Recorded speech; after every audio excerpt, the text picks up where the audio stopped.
Welcome to Roundtable Mindset, the podcast where we seek to understand and share different perspectives in order to grow and challenge our own. And we encourage you, our guest, to do the same.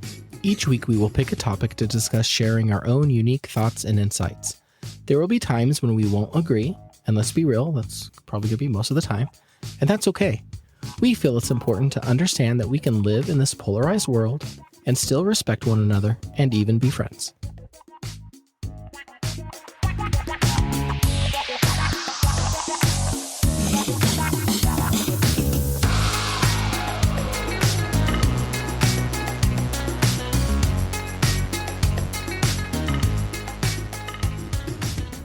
Well, hello, and welcome back to Roundtable Mindset. This is Jamie. And I'm Mahlon. And we have taken a little break. So we need to talk about that first, right? Oh, we have taken more than a little break. Yeah. We've been absent for, almost 3 weeks now? Has it been 3 weeks? Probably, maybe even a little more. I don't even remember at this point. So what were you doing? What were you doing during the break, Mahlon? Well, I think it's safe to say that we were intending to take a break, and then it turned into unfortunate incidents that came up. But I have been spending time with the family. We've been ending our summer, getting ready for back to school. We have, the end of summer activities are going on, football practice starting back up. I mean, there was just one thing after another after another. So we've been staying busy. Not to mention, let's talk for a second about what it means to start a podcast, right? Like, this sounds like a really fun idea. So you buy equipment. You don't want to spend a whole lot, right? Well, some of us multiple times. Right. So we buy equipment, and then we find out the equipment is really not that great. So we buy new equipment, and then we find out that our computers aren't so great. So here we are with all new setups. And your voice sounds buttery smooth, Mahlon. I am very, very pleased with the sound so far. So, yes. We debated about even mentioning why we were gone. And then I think you almost have to, because I was talking through a tin can last episode. And now this one, everyone's like, wow, is he like live? What's going on? So, Right. It's good. It's good stuff. So we are super glad to be back. And although the episode might be very exciting, we are going to stop using that as a word. This is our New Year's resolution, or our restart resolution, right? Yeah. And is it okay to say that I missed this? I missed being able to podcast and talk. As much as the break was kind of nice and I had to do family stuff, I missed being in this chair and talking to you through this mic and talking to everybody who's listening. So I'm really happy to be back. And before we just gloss over everything, what did you do while we had a little break? Well, you know what I didn't do? I didn't call you to talk on the phone every day about our podcast and how many downloads we had, because that kind of went by the wayside when we were on a break. That's what happens when everyone gets extremely busy. Yes. I got to do whatever I wanted, which was kind of nice for a couple weeks. Just to take a little break and cook gourmet dinners on the days that we usually podcast. Okay, I didn't really do that, but I was going to say, hamburger helper, is that gourmet now? Delish. Oh, when you don't use the box, yeah. All kidding aside, you make some pretty good stuff in your crock pot, so I'm just giving you a bunch of crap. No, it was nice to spend a little extra time doing things that I needed to do. And you guys don't know this, but we typically record on Sunday nights and, Sunday afternoons. And so it was kind of nice to have a little bit of space to reset and recharge for the work week. So, but I will be honest, this has been a sad missing space in my life. So, and I was just going to say, those days are now gone, because we are full steam ahead, and we are working on new content and new episodes. And this one in particular was one that we've been kind of mulling around in our brain, and it finally came to fruition. So that's been kind of cool. Yeah, yeah. And this is so just so you guys are aware, this is a pre-recorded conversation or interview that we had. So it'll sound a little bit different. We were able to have using this beautiful new equipment. We were able to bring on Jeni Kadel, and she joined us by phone. And so what you're going to hear today is an interview with Jeni Kadel. Do you want to talk a little bit about Jeni and what's in store?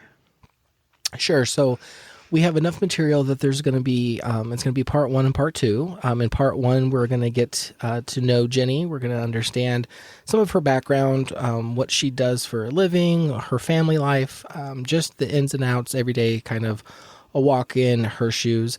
We're also going to explore some topics around the transgender community and the transgender people, and really start uncovering some of those, misconceptions that people may have, bring to light some things that are within the community itself that maybe the media is not really broadcasting, or again, people are not hearing the full truth. So I'm really looking forward to it, and it was fun to talk with Jeni, and I am big enough to say that after that conversation, my mindset was shifted a little bit. And so I think I have a better understanding. I'm not going to say that I'm an expert by any means, but I know a lot more than I did before that conversation. And I got to know somebody who was from that community, and it deepened my knowledge, and that's what I was looking for. So, I think everybody that's going to listen to this interview will pull something out of it. Even if you are, part of the trans community, or somebody who's in it, or maybe this is the first, interaction you're going to have. I think everybody is going to come away from this interview going, wow, I did learn a little something, or I got a little different insight. And I couldn't possibly ask for more from that. Yeah, it was a good conversation, and Jeni is unique in her own way, and she'll even share some of that. So I'm excited to jump in. So without further ado, please enjoy this conversation we had with Jeni Kadel. She is a advocate. She's a parent. She's a spouse, and she's a political candidate. So let's learn more about Jeni. And today we are talking to a very special guest. Jamie and I, when we first started our podcasting journey, for lack of a better word, this was one of the topics that we really wanted to bring to the table and start having good conversations, which is around transgender and the transgender people in the community. And of course, with Jamie and I not being from that community, we thought we needed to wait until we had someone who was. We are fortunate enough to have Jeni Kadel with us today, who has offered to come and speak on behalf of the transgender community. Of course, we can't expect Jeni to represent the entire community, so this is more of a glimpse conversation into that world and into her personal life and her journey as a transgender woman. With that, I'd like to just welcome Jeni to the round table and to the conversation. Hi, Jeni. Hey. Welcome. We're super excited to have you here. Well, thanks. I'm really, really excited to be a part of this. Like Mahlon said, all views and opinions that I state are just my own and do not represent the entire community. Yes. That's fair. That's very fair. And before we get going, I just, again, a big thank you. Appreciate you being willing to come and kind of share your story, share your life, share your opinions. I know it's not always easy to do that, especially when it's being recorded and on a platform. So thank you for doing that. Yeah, no problem. One of my biggest goals since I transitioned 4 or 5 years ago, probably more than that now, is just to help bridge the gap and bring some normalcy to this medical issue, I guess. Well, and that's a great place to start. But before we jump in, I'd love to, can you just tell us a little bit about yourself, what you do, and what kind of things you're into?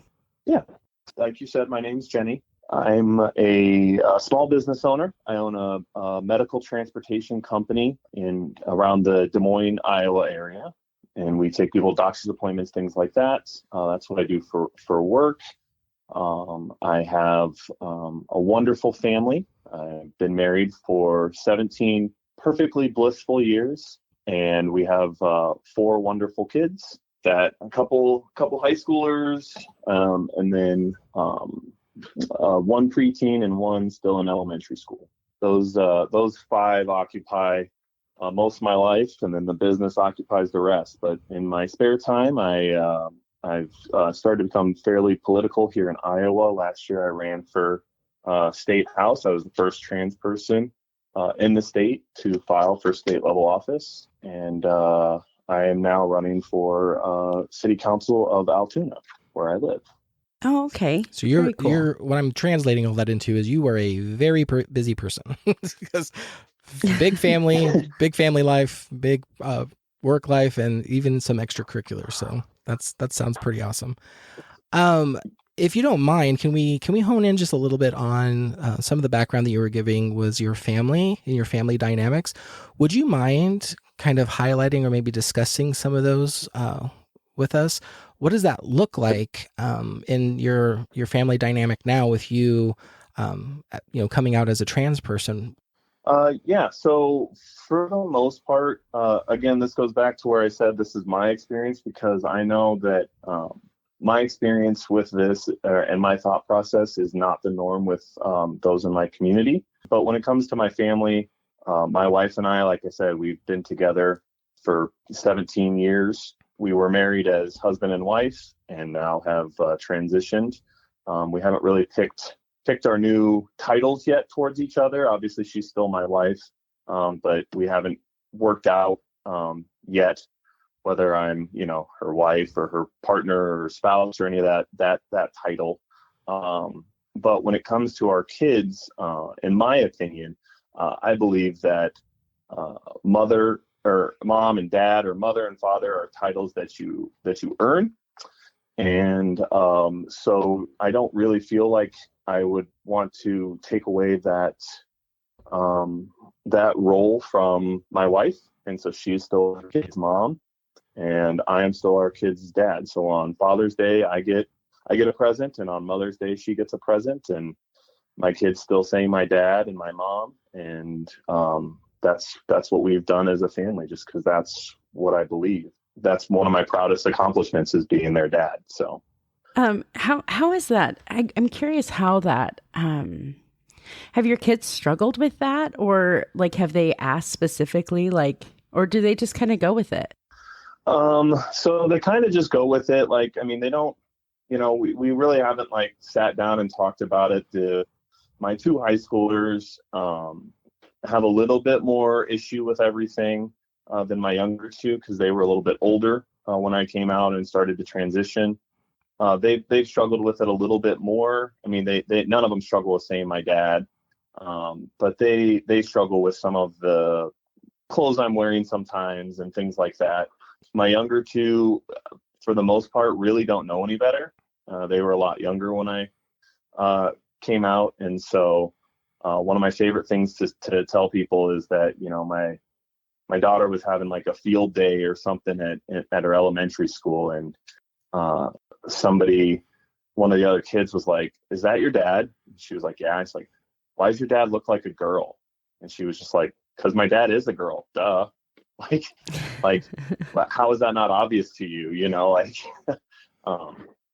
So I mean, like I said, it's kind of the younger two really don't know any better, and the older two, it's just kind of now just a way of life.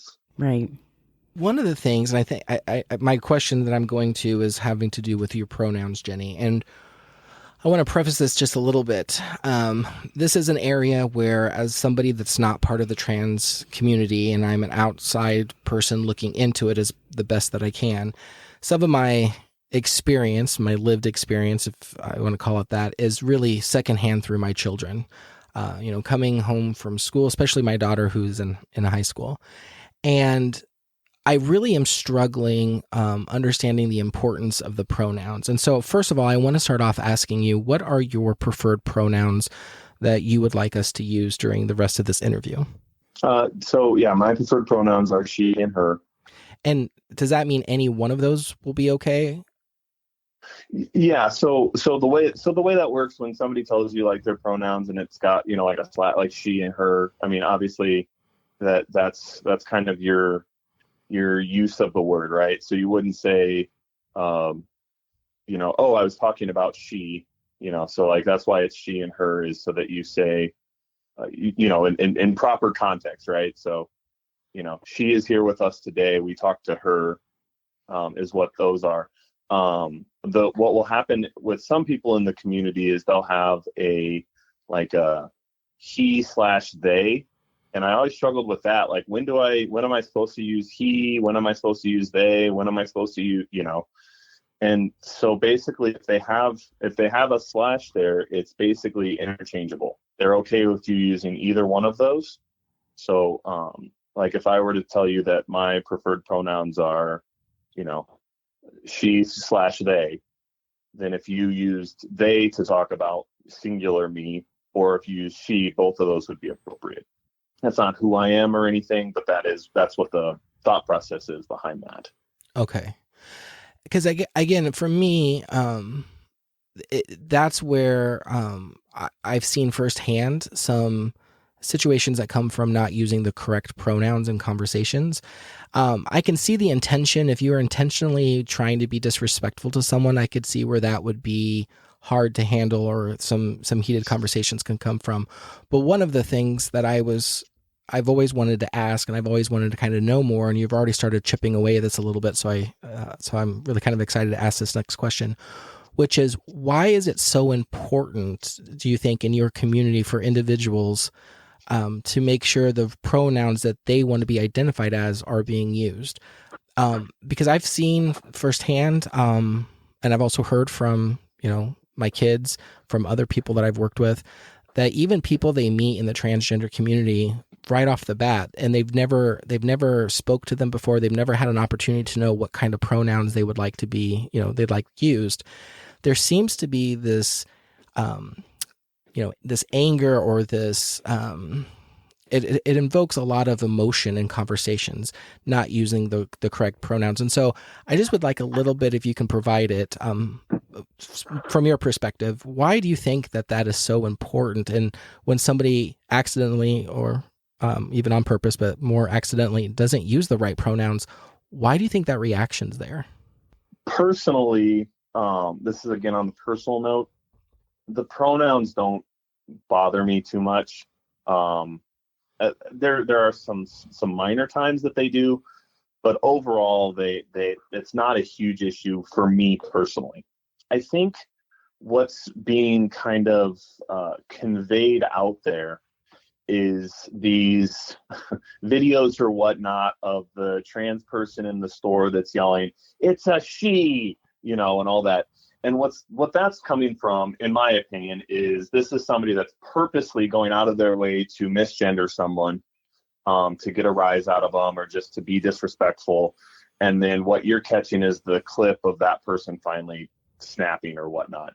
My experience in the community, I haven't met very many people that get super angry or upset, as long as it's a simple mistake and you continue to move on, or correct yourself real quick and then continue to move on. I haven't seen many people that are upset, because it's new and different to everybody. So that's one thing that I think it's more of the malicious intent that gets people more worked up. If I've gone out to a few galas, or if I'm out on a date with my wife or something, and I'm dressed up and I'm looking good, and I got my makeup on, and my hair's all done, and I look, in my opinion, maybe not to everybody, but in my opinion, I'm looking good, right? And people are like, "Sir, sir, sir." It's a little bit more deflating to me than it is, just like in general. Like right now, talking to you on this podcast, I have a much deeper voice. I haven't changed my voice much at all. So when I'm on the phone, like talking to a client, and they're like, "Okay, thank you, sir. Okay, Mr. This," I don't even correct them. I just move on with my day, and I just go about it, just because there's too much effort to then try to change their mind and everything. But yeah, when there's a situation where, like if I run into somebody in the restroom, or it happened the other day, and I know she was being innocent about it because she was super nice, but I was at the doctor's office. The doctor's office made me take off my clothes because of the check I was getting or whatnot, and so I had to take off my bra and stuff like that. And she kept saying, well, he's here for this, he's here for that. And I'm just like, really? Really? Like, you just watched me, well, it didn't necessarily watch me, but like I just removed a bra and I have makeup on and you're still, that's kind of more of my opinions towards pronouns. I'm not super fixated on them. So what would be the best way to approach someone not knowing what their pronouns are, what their preferred pronouns are? Do you have any suggestions for someone who may not know? So I will admit there's times that it's kind of awkward because you'll see somebody that's kind of gender neutral, and you don't want to offend somebody, but are you a guy or a girl, basically, is what you're asking. But for the most part, 95% of people that I've ever asked or met or anything are not offended by you just asking what are your preferred pronouns. It doesn't have to be the first thing you ask or anything. I'm kind of reminded of the It's Pat skit from SNL back in the day, where they had kind of the gender neutral character with the name Pat, and they would never tell you whether they were a boy or a girl, and all their answers were kind of gray area as well. I think just getting comfortable with using those pronouns. I also think, like, in your work life, adding your preferred pronouns, even if you are cisgendered, even if even if you identify the same way. If you put your preferred pronouns in there, it just makes it more comfortable for everybody to list their preferred pronouns. And then that makes it easier for people when they are trans. Because I feel like when you get an email from somebody and it lists their preferred pronouns, you automatically assume something about that person. Either there's a reason they're listing it, or at this point in time, it's starting to change a little bit. But for a long time there, it was either, well, the only reason you're listing that is because you're trans, or because you're very, very liberal or something, whatever people say.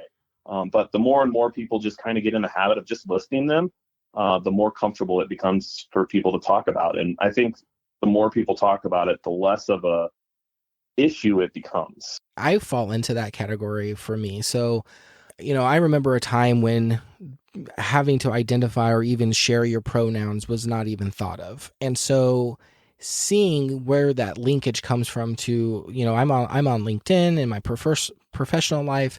Even I get personal emails and you see at the bottom their preferred pronouns are listed there.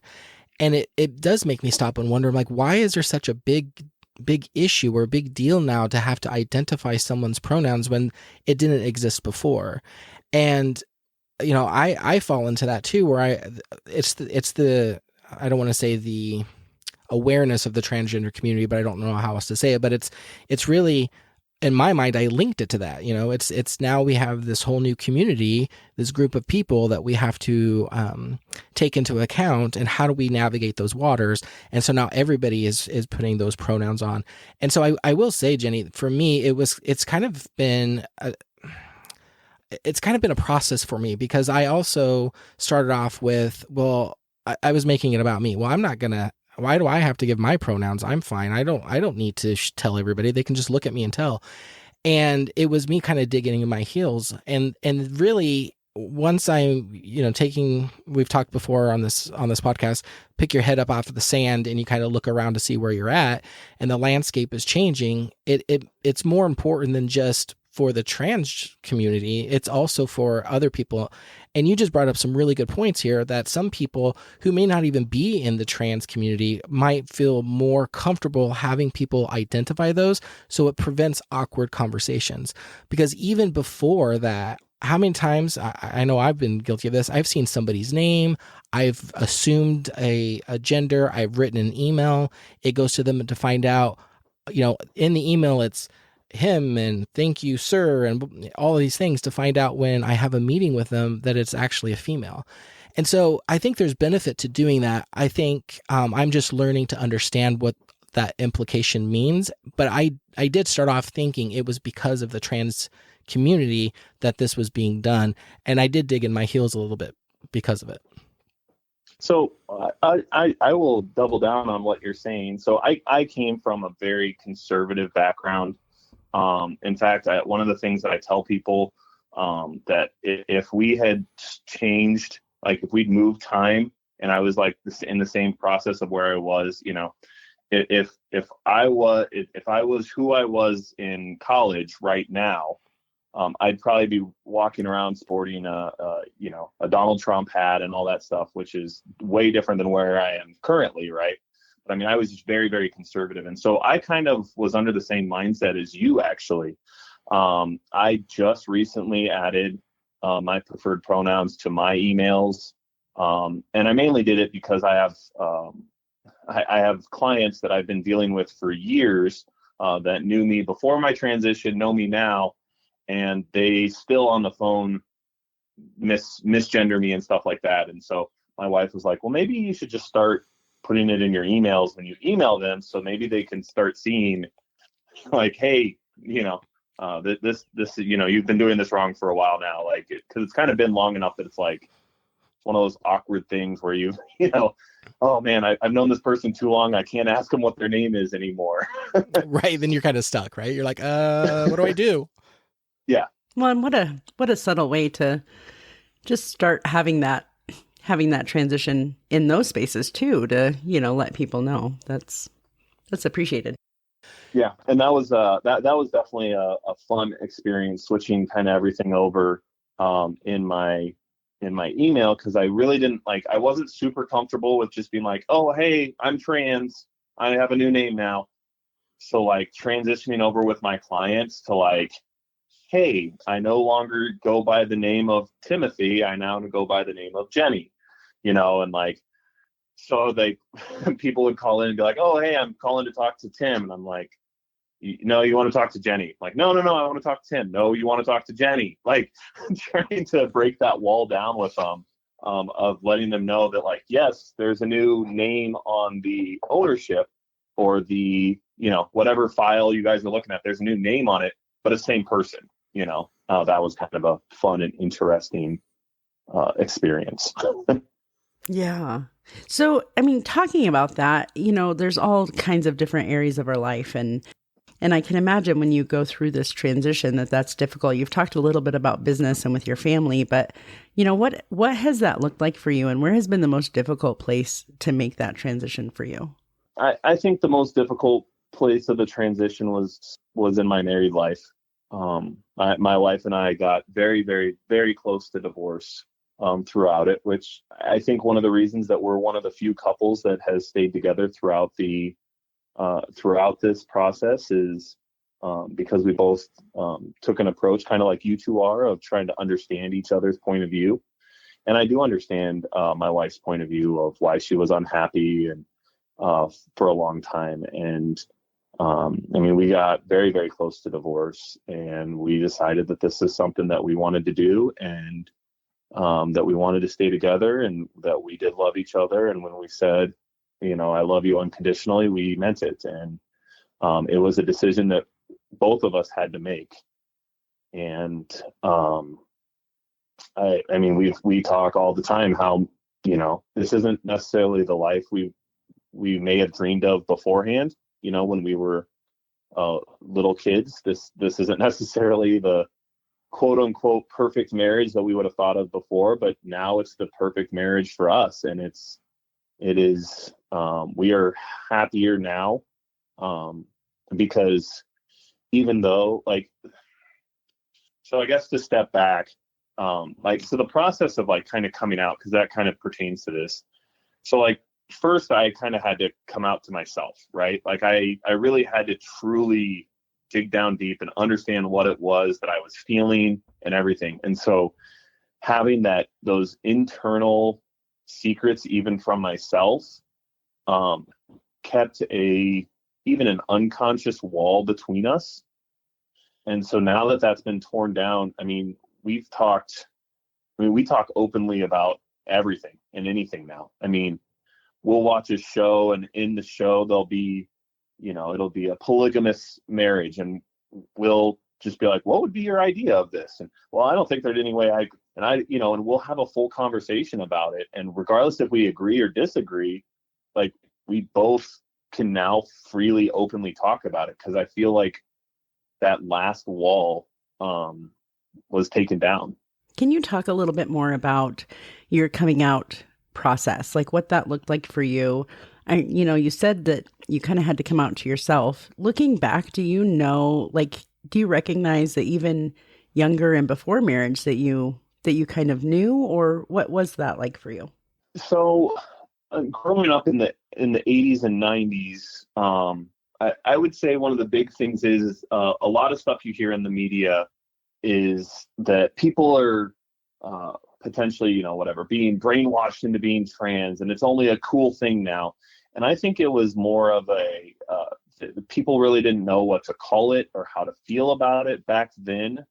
As young as I can remember, I have always had a fascination with women's clothes and with cross-dressing. I know in high school, I told multiple of my friends, not a lot that I didn't come out, but some of my friends that I knew I could trust, and by many, I mean 5 to 10, right? I told some of my friends back then that I thought I was either bisexual or gay or something, because I had a fascination, and not that I told them all the details, but in my brain, it was because I had a fascination with wanting to become a woman. And I know that when I would lay in bed late at night or whatnot, I would, fantasize about being reborn as a woman, but still having the knowledge and experience that I've had, because I didn't want to change my entire life or whatnot. I just wanted to be in that different gender role. And again, back then, I just wasn't sure really what to call it or what I felt about it or any of that thing. In fact, after I came out as transgender, my mom even said, well, yeah, there were several times I found panties or something in your room, and I just kind of brushed it off as a phase, And so for me, then it took kind of just growing and learning more about what transgender is, and kind of learning the difference of some of the terms and understanding more of how I felt and what I felt. And then I then one day I wasn't acting right at home, because I think that it had to do with the fact that I was starting to accept this new life, but know that now I'm in the closet. And my wife and I were talking, and she was trying to understand why I hadn't been acting normal lately. And I kind of just, rather than taking it softly, I kind of just exploded all of it onto her. And so that was kind of a big shock for her. And then we worked on it.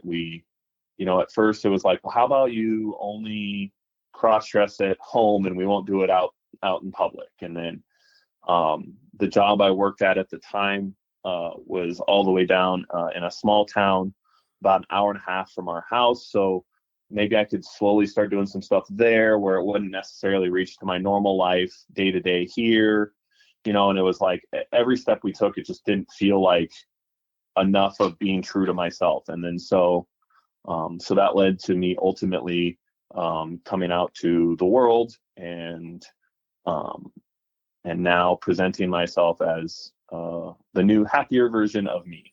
Was there one particular event in your life or one point in time in your life that you were like, okay, I knew, or is it something that has always been there for you? No, the feelings have always been there. Like I said, as young as I can remember, I've had this fascination with cross-dressing or whatnot.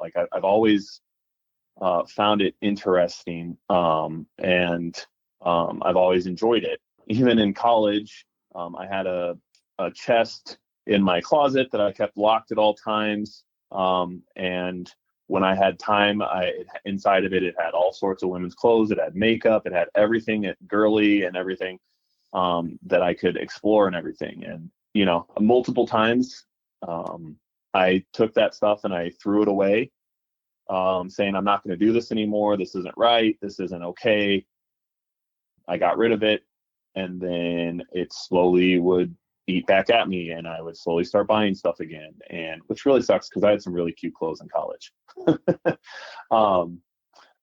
But yeah, so it would slowly eat at me, and then we'd slowly start doing stuff again. So no, there wasn't a defining moment that made me really understand. It was more of for me, it was more of a self-exploration and understanding more what my feelings were that I was going through. What about your parents and I don't know, do you have siblings? Yeah, so I have. I'm a product of a mixed family, hers, mine, and ours. So the two brothers that I have that are the closest to me are older. They're pretty accepting. They're very accepting. My mom's a little bit more on that religious side that she took a little bit of a harder time to accept, but ultimately she has. I can tell she struggles with it. It still doesn't seem natural for her, the accepting of it. It still seems kind of forced. So that in my brain, I'm still her little son that she's always had.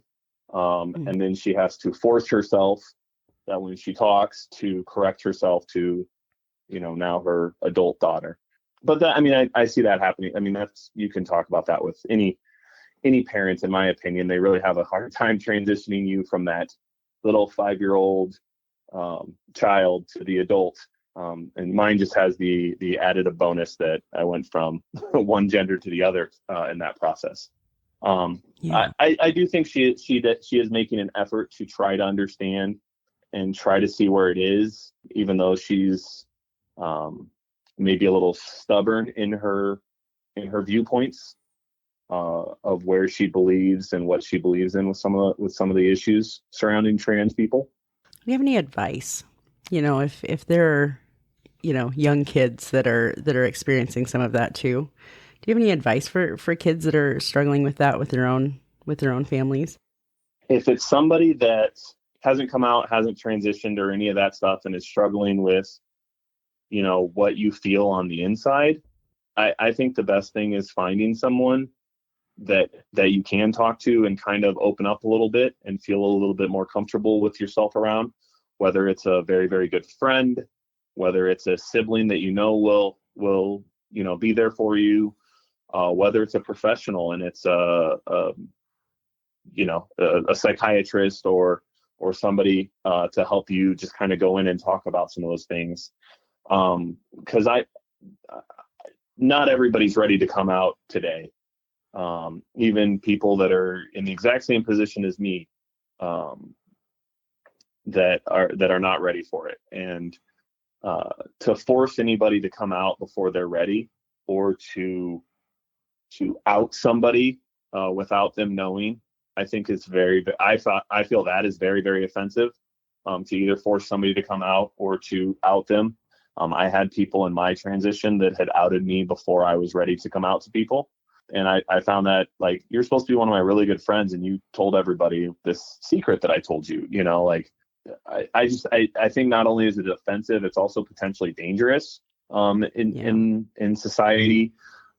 Statistically, trans women are the most vulnerable. Actually, statistically, minority trans women are the most likely to be attacked and harmed and out in public and everything. And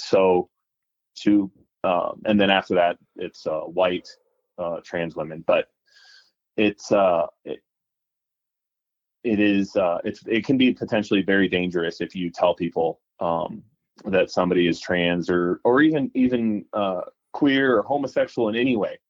It's very, very disrespectful and dangerous for that person to out them before they have that comfort area and their circle that they belong in. For kids that have already transitioned and are dealing with parents that don't accept it, there's not much. Unfortunately, there's not a ton that you can get by as still a child. Depending on how old they are or whatnot, there's the possibility of becoming an emancipated adult or whatnot. I'm not advocating for that. I'm just saying there's that option. It's really tough without parental support as a child to move forward. I would give the same advice to them, though, if they have a teacher or somebody. There are a lot of religious organizations out there that are supportive of everybody. And so if you have a pastor or somebody that you feel comfortable with, or just anybody, there are plenty of trans people that are comfortable with who they are and are willing to help out with other people. That if you can reach out to them, even if as a total stranger, sometimes that can be enough to help you. Sometimes just being able to tell somebody is comfortable enough for you temporarily. I mean, I've had people during my campaign for office. I've had four people, and I only knew one of them beforehand that came out to me. It was still a secret. They didn't want to tell everybody, but they felt the need to express it to somebody. And so they had reached out to me via email or Facebook or the campaign phone number or something like that, and asked to set up a meeting with me one-on-one.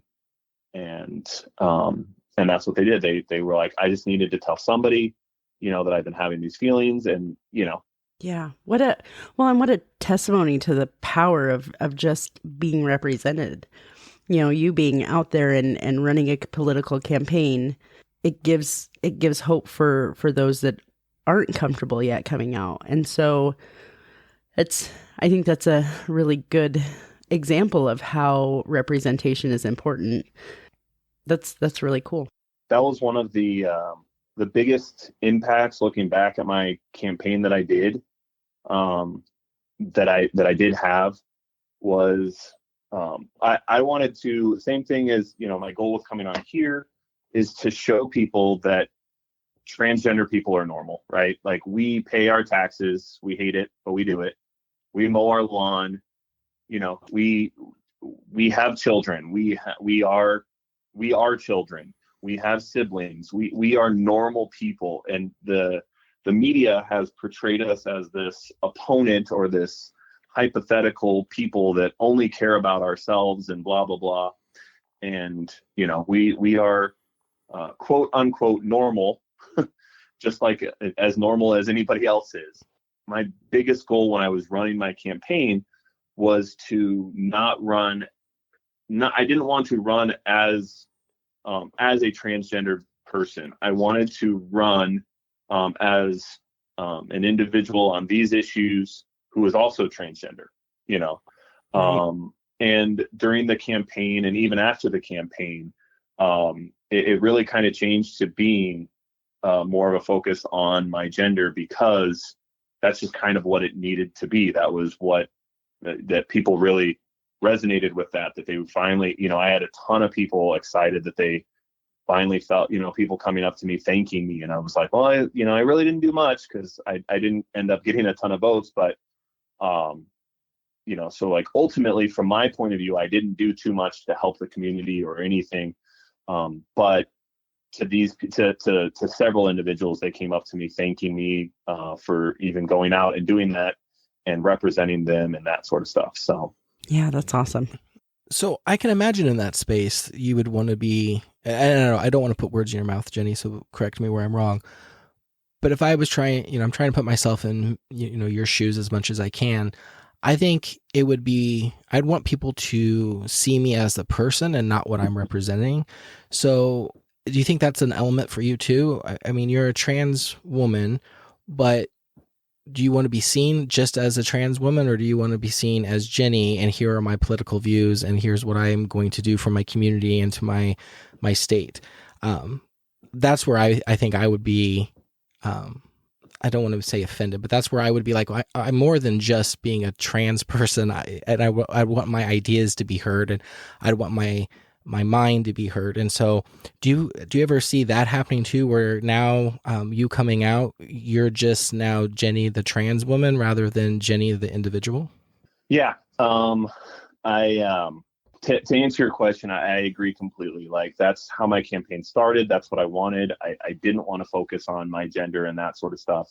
But as I was saying, as things kind of went on, I warning for you guys, this is a derogatory term that's often used, but I just use it just because I feel like using these terms is a way to take away power from them. But I consider myself the town tranny, right? When I lived in a very small town when I came out, and now I live in Altoona. I don't know. I personally don't know of any other trans people in Altoona. I'm sure there are, right? Like, I'm sure I'm not the only one, but I don't know of any others. And I haven't been told, oh, did you know that, so I consider myself the town trans person, or like I say, I use the word tranny. I'm not uncomfortable being that. Do I want that? No. Do I want to be known as, the one trans person or that? No, I don't. But if that's the role that I can take to make sure that the other 5 people in our town, that haven't come out, feel comfortable enough to come out and just live their normal lives, then that's fine. That's the role I'm willing to take. That's something I'm willing to do. Obviously, one thing I've heard in the LGBT community overall is that they hope that there is someday where there is no such thing as coming out, right? And I don't think that world realistically exists. I do think you will always have to come out, because I think you have to understand who you are before you can tell the world, and that's coming out, right? Whether you're trans or gay or lesbian or non-binary or any of that. You first have to understand yourself before you can tell the world. And that's the process of coming out, in my opinion. So I don't think we'll ever reach a world where you don't have to come out. But what I would like is that a world where you coming out doesn't matter. and not Right. in a non-meaningful way, but it just means like, oh, okay, cool. And then we move on with our lives. Even the label, like, transgendered woman, I can see that kind of goes hand in hand. That wouldn't it be nice to someday live in a place where we don't have to clarify, and that you just get to be Jeni? You know what I mean? Yep. I don't foresee there'll be a time period where I will ever be just Jeni, in that reference, and that's okay for me. I'm okay with that. But what I would like is for my kids or their kids to live in that world where somebody is just who they are. And it has for our kids, our kids know other kids that, are their age, and they are already showing like some, homosexual tendencies, or, they're like, oh, a little boy that, oh, I like boys, or something, so they're showing signs of that. Or I've known a couple, we've had a few friends that their kids, that they have kids that are like, well, I want to just wear dresses, it's a boy. And they're like, well, I just want to wear dresses all the time. And they're like, so I think my kid's trans. Well, that doesn't necessarily mean that. I mean, they're kids, they're still learning, they're still exploring. But if we can get to a world where that doesn't matter, whether they are or aren't, that's what my hope. So all of this has been really great conversation, and there's some deeper questions that we have, and I think we've started to go down a little bit deeper than I was intending, even in our early conversations. So I do have a couple like definition questions. I don't want to take us too far back to the beginning of our conversation, but I've been really wanting to know, someone from the community, Jeni, what these are. So if you guys don't mind just taking a step back with me, you said this earlier when you were talking, Jeni, what does cis mean? What is cis? So cis is cis and trans are both prefixes, and cis is a prefix that means same, and trans is a prefix that means opposite. They've been used in science for years and years. You may remember back to your chemistry days in high school or whatnot, that there are atoms that match, that they are cis atoms, and there's ones that are trans, and they've been used in multiple different ways. So cis is just a prefix that just means same. And so what has been done and adopted, whether people agree with it or disagree with it, a cisgendered person is somebody that is the same as they were assigned at birth. So for example, I'm going to make an assumption, but Mahlon, I'm assuming you were assigned male at birth, and now you still identify as a male, so you would be a cisgendered male, where the opposite is I was assigned male at birth. I identify as a female, so I am a transgender female. That's what the difference is in them. And does every person need to say, like, does your email thing need to say, cisgender? No, it doesn't. It's just a way to, especially for me, one thing I left out in my background is I was a paramedic for many years. I still am. I still have my certification. So for like the medical field, there are differences in our bodies, right? I will never, no matter what surgeries I have, no matter what hormones I take, I will never have like a period, right? So there are differences that need to be discussed. And so using cis and trans in those instances is where it's important. And in your day-to-day life, like I don't walk around and say, oh, I'm a trans woman, I just say I'm a woman, and same thing as the two of you, I'm assuming. There's a lot in your statement there that I would love to get to and unpack because I have tons of questions or comments. I just don't know if it's appropriate right now because I do have another definition question. So I am writing those down and hopefully we can come back to them. But my last definition that I have on my list is, and I've heard this again secondhand, and I think I get the concept of what it means, and that's a dead name. From what I understand that to be is that's the name that a trans person had at the time of birth.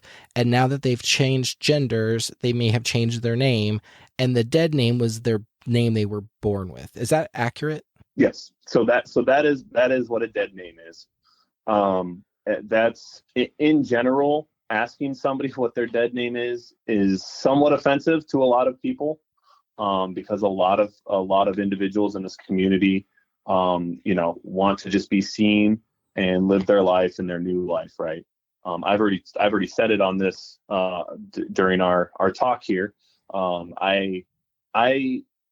differs about me than a lot of people that I talk to, at least, is I don't want to erase any part of my past. And I'm not saying that every trans person does, or even a lot of them want to erase their past, right? But I celebrate my past. I don't go around using it, but, I'm not ashamed that, up until about 2 years ago, my driver's license said Timothy, and now it says Jeni. But Timothy would be my dead name. And I'll have, if I've known somebody for years and years and they still use my dead name, well, yeah, that's because you barely know me now as the new, I ran into somebody at the National Night Out event in Altoona that I have not seen in 4 or 5 years. And he like kind of stared at me for a little bit, and I was like, hey, what's up? He's like, oh my God, how's it going? He's like, and obviously some things have changed, and something. He goes, yeah, I kept saying, I think that's Tim. And, I'm not going to be offended by that. Obviously, we haven't met each other in this new life, right? He only knew me as my previous name. But yeah, usually that's something that I would generally suggest avoiding asking trans people is, hey, what was your dead name? There are times I get super curious just because I am, I'm a curious person.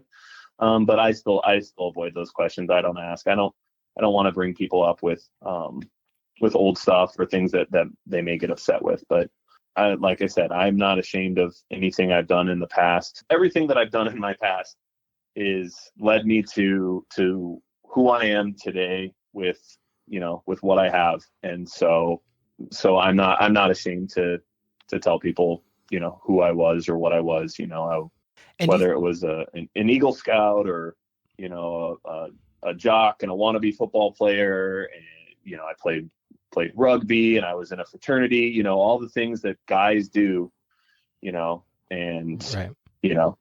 So I'm curious. Is it common in the trans community to, I'm going to use the word erase, but I don't know what else I would say in this place, in the place of it. Is it common to want to erase the life that you lived before coming out? Is that common? I guess I'll just stop my question there first. Is that a common practice in the trans community? So in my general opinion, I feel like it kind of is, just with talking to people. I don't think it's necessarily in every situation. In my personal opinion, this is a tough question to answer because I'm going to paint myself into a corner. I'm going to get hate for this. In my personal opinion, I feel like there's too much attention drawn on trying to erase the past or whatnot. We don't have our wedding photos up anymore because it's been 16 years or 17 years. Might want to get that one right. I'm gonna be sleeping on the couch. Great. Yeah. That because it's been 17 years. That's the main reason we don't have our wedding photos up. It's not because I was wearing a tuxedo during it. I think of the past the way anybody else does. I feel of it as nostalgia or any of that stuff, but none of the things in the past, just because I did something that was more masculine back then and now I don't, they just don't, it just doesn't bother me that I've done this. But I do feel like there is many in this community that would prefer to treat life as if life started the day they came out and everything beforehand doesn't matter. And who knows, there may be a lot of explanations on why they do that. Maybe their transition wasn't smooth. I'm in a very, very unique position that my transition was fairly smooth comparatively to other people. So that could be a defense mechanism to get rid of trauma and things like that. Yeah, that was what I was going to ask. Do you suppose some of that comes from whatever happened as that process was unfolding? I was, thinking, maybe trauma or something in that way, that I suppose that might have a great deal of bearing on how someone treats that, and how they choose to honor or get through that. So for me, I would think your past, all of these scars, all of the hurt, all of the victories, all of those things that that got you to this point would be something you'd want to retain and hold on to and say along the way, if it wasn't for this scar here or this situation there or this celebration I had here, I wouldn't be to this point. And so that was always something that I had a hard time understanding, is saying, why would you want to erase that? It might not be always pretty and it might not always be smooth, but it is a culmination of who you are now. And so I've always wanted to know, because it appeared from my point of view that it is almost I am cutting that part of myself out, that history is no longer there. I don't even want to look at it. And I've always looked at my past as a roadmap of where I'm at today. And I might not have always looked back with fond eyes, but I've always looked back and appreciated all the things that got me to my spot. So that was always a weird thing for me to understand. So thanks for shedding a little bit of light on that. Yeah. And yeah, I think a lot of it probably is, unfortunately, coming out as transgender is mostly, throughout the community at least, it is not a very great process, at least at the beginning, right? There are, I went through some of it too. I choose to look at the negatives in it because they weren't super, super horrible in my life, as positives. So when I came out, the small town job that I said I had, I was fired from there for quote unquote unrelated reasons. And then my best friends that I hung out with every day of my life, at that time, I haven't talked to them in 3 or 4 years since. They don't talk to me at all anymore.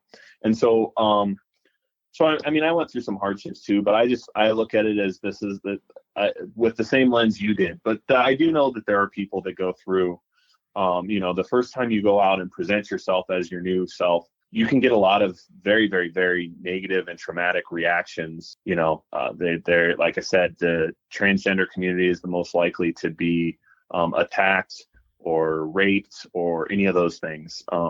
And so in those situations, obviously, yes, whatever you need to do to try to erase that time period, to try to live a healthy life, whatever defense mechanisms you have to move forward, do those, because that's what you need to do to live a nice, healthy life.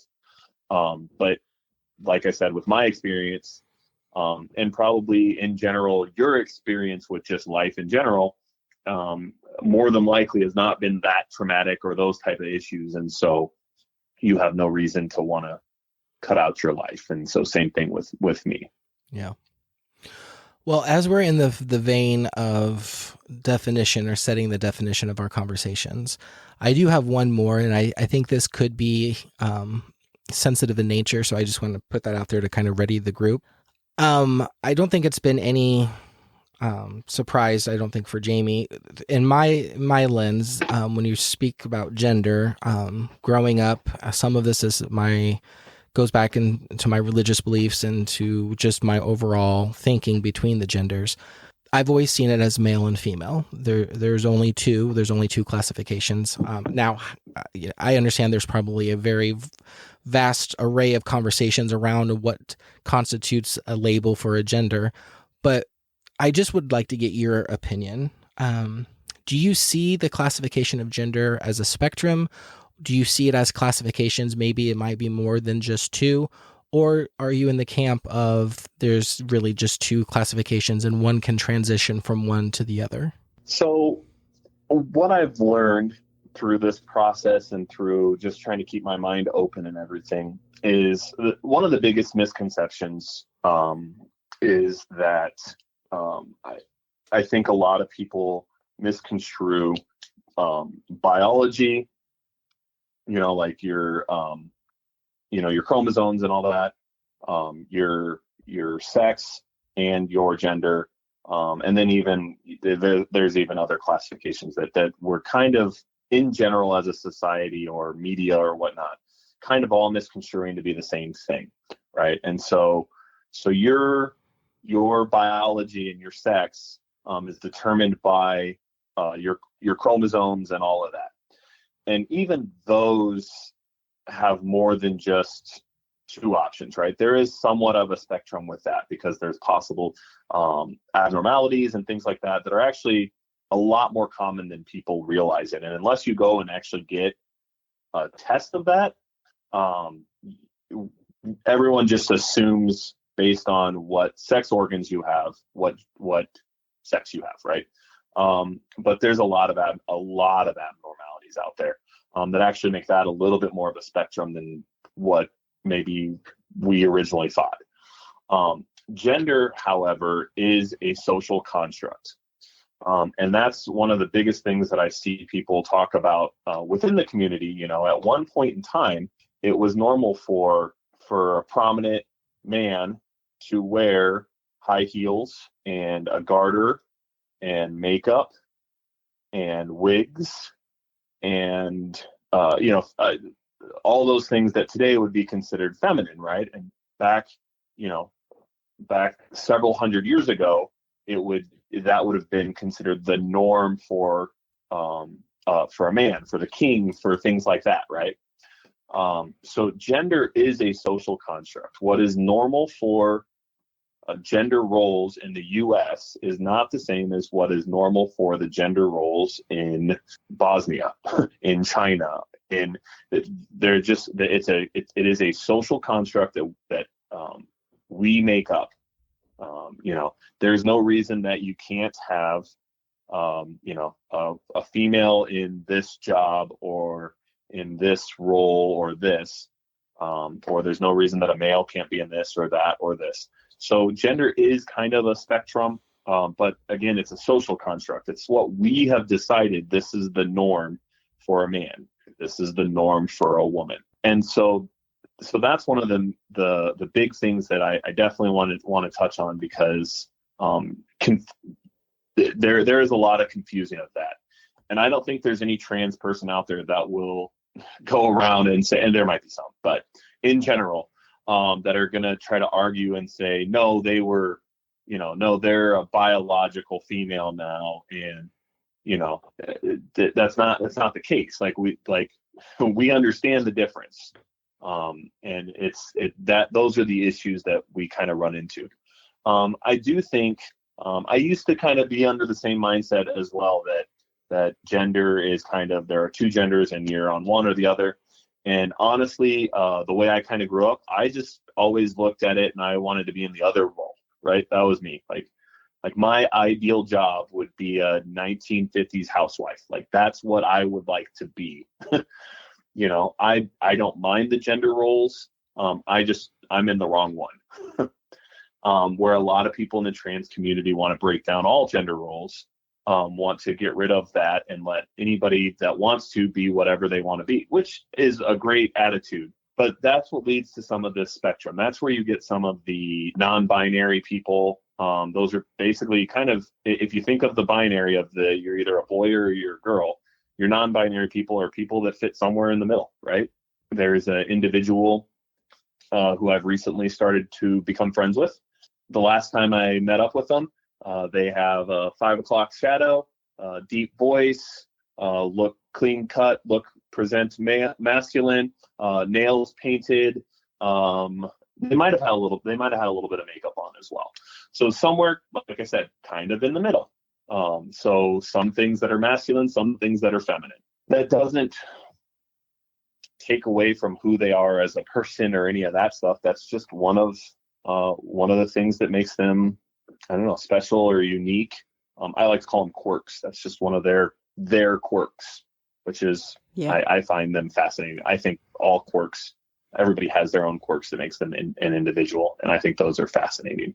Could you talk a little more just about, I guess, some of those other labels when we're talking about gender? Because I know that is kind of a confusing area for anyone who hasn't experienced it. But, you know, I've heard things like non-binary, you kind of talked about that a little bit, or gender fluid, gender neutral, those kind of terms. Can you tell us a little bit about some of those and what they mean?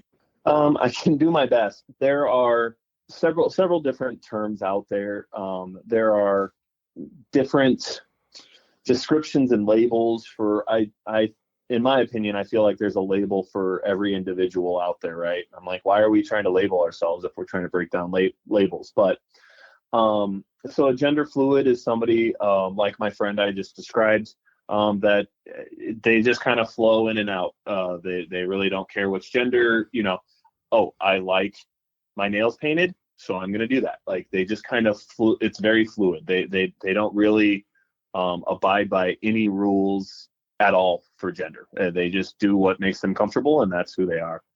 Non-binary is kind of, like I said, the overall choice. It's kind of everybody that's not in the binary. So I, like I said already, prefer the female gender role, you know.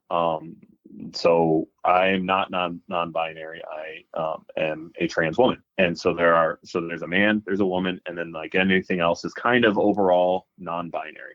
So like gender fluid would kind of be somebody that goes back and forth. There is a term for like a bigender or something like that. Mm-hmm. I think that's the term. It's that would be somebody that like today they consider them, like they wake up and they feel like a female, and it might not even be every day. It might be every hour. It might be, it's, you know, but they depending on what's happening and what the situation is, they feel internally different on whether or not they feel male or female. So could kind of, to the outside observer, they may look fluid, but they more of whatever's going on inside, whether it be hormonal, because as anybody that knows anything about science, hormones change throughout the day, every day, mm-hmm. and every gender and every person. So maybe something hormonal or whatever is going on, but they feel internally the swapping back and forth of so genders. Like a binary, just both, depending upon the situation. Okay. And then there's people that consider themselves like agender, the prefix a meaning no, so they have like no gender or any of that. So they're like, again, if you were to draw a line, right, of a spectrum, and you have 100% male on one side and 100% female on the other side, so they would consider themselves right in the middle. They do not have a gender. And I think that's kind of what's getting a lot of the pronounced optics of non-binary people. I think it's these people that sit very close to the middle. So that was a pretty abrupt ending, but that's because it's not the end. That was part 1 of our conversation with Jeni Kadel. We hope you come back next week for part 2. Have a great week. Bye-bye.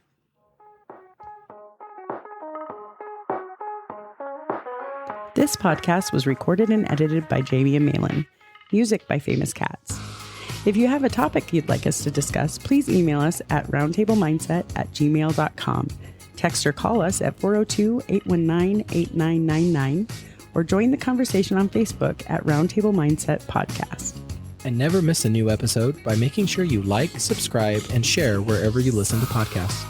Thanks for being our guest today. See you next time at the Roundtable. And remember, your opinions and perspectives matter and are appreciated, but might not always be shared by others, and that's okay.